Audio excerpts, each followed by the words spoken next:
Hello everyone.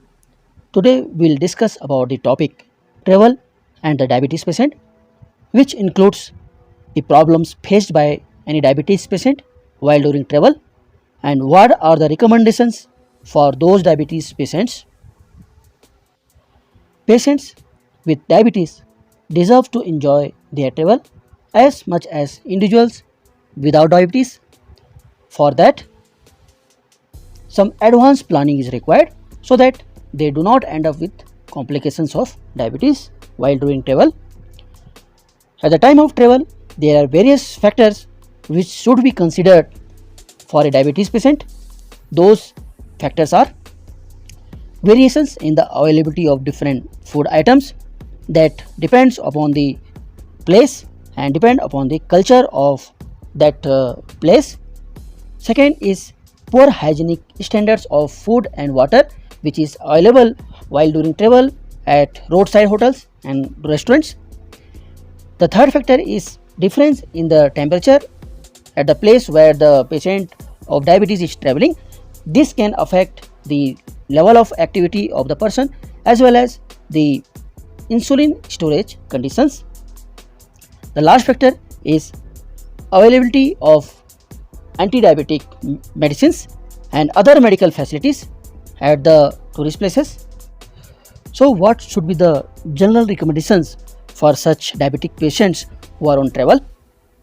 They should always ensure their glycemic control before start of their journey. They should carry adequate supply of medications, whether it is oral drugs or insulin.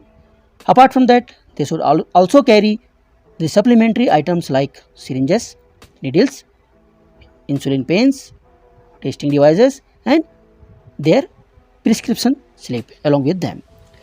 They should also carry identity card along with them, which should have adequate information on this. They should carry adequate supply of easily absorbed carbohydrates so that they can combat the condition of hypoglycemia in case they land up.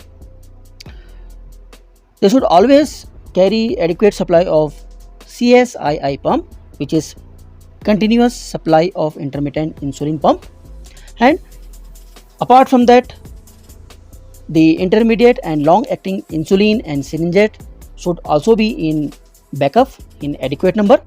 Now let's discuss about the identification tag or card. All individuals with diabetes who are traveling should carry an identification tag or card along with them. This tag or card may be in the form of a card or chain or bracelet. This identification tag or card should have adequate information in respect of that traveler with diabetes in language of English as well as in the local language of the country where the person is traveling. The information in this card should contain the name of the person, date of birth, address and next of kin. Apart from that, there should be information about the status of that patient, that his diabetes should be there. It is also advisable to the persons to carry glucose powder, sugar cubes and some candies with them in case of unexpected hypoglycemic episodes or in case of any delay in the meals during the travel. Now let's see the international travel and time zone. During the long haul air travel, all the diabetic patients should not aim for the tight glycemic control as this can lead to risk of hypoglycemia. It is seen that the patients on insulin therapy, they face the problem of scheduling their dose while during the travel. However, the patients who are on oral anti-diabetic agents, they do not need for the dose adjustment during their travel. Now let's see how the travel and diabetes are interrelated. If anybody is traveling towards the west and if the day lengthened by more than 8 hours, then in that condition we need to give one additional insulin dose in the flight to such person. However, the first dose post flight should be given at the usual clock time as per the new time zone. In case anybody travels toward the east and if the day gets shortened by more than 8 hours, in that condition we are required to reduce the pre-flight dose. However, the first dose post-flight should be given at the usual clock time as per the new time zone.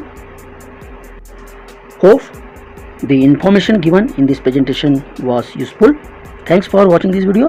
Please like and share this video with others.